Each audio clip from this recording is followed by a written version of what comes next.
At its height, the Valyrian freehold ruled over half the known world. Not bad for former shepherds, but the doom fell on them and sank their capital into the sea.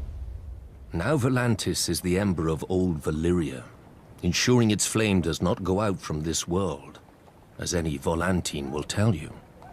Pentoshi say the same about Pentos, Lycines about Lys, and so on. But after enough time in the 9 free cities, it's hard to see them as anything but ashes of glory. Volantis is the oldest, the first colony of Valyria. After the Doom, the Volantines tried to rebuild the Empire under their rule.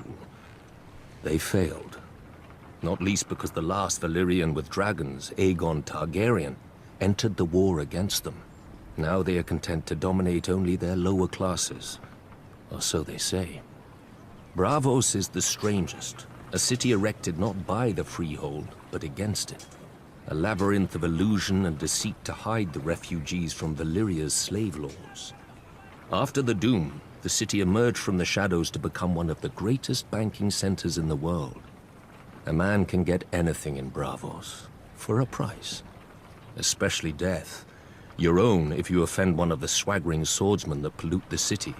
Or, if you're very rich, or very desperate, anyone else's. Lys is the easiest of the free cities, full of pleasure houses catering to every taste, no matter how peculiar.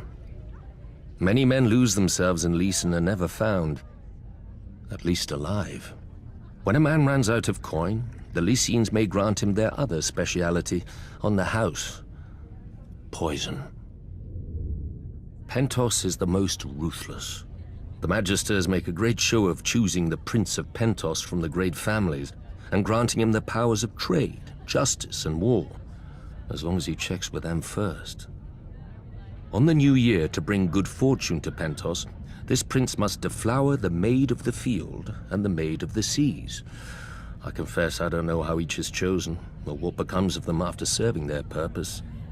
But if a crop should fail or a war be lost, the Magisters will slit the prince's throat and choose another. The other free cities are known for what they make. Mia has its lenses and finery, Norvos its axes, Quohor its smiths who can reforge Valyrian steel, Tyrosh its colors. I'm sure Lorath had something to the world, but I can't think of it. Frankly, the 9 of them are more alike than they would care to admit. They hire the same soldiers to fight the same wars for the same rulers, the rich, be they called Magisters, Archons, or what have you. When a Dothraki Khalasar approaches, they gift the same tribute to avoid the same sacking.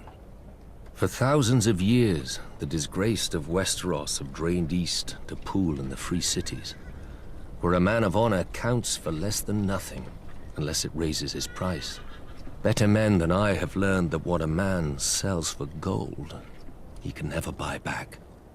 He must earn it by fire and blood.